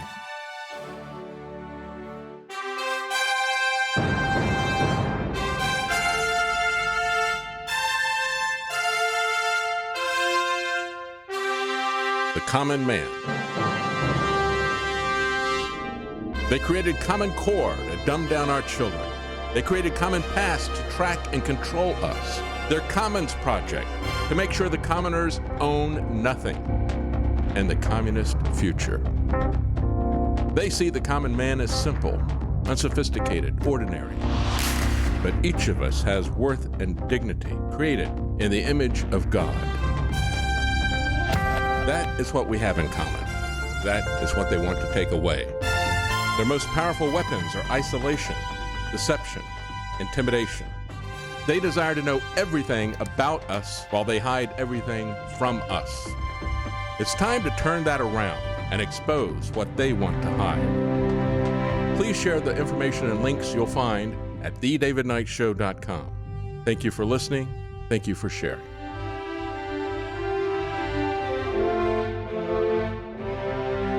If you can't support us financially, please keep us in your prayers.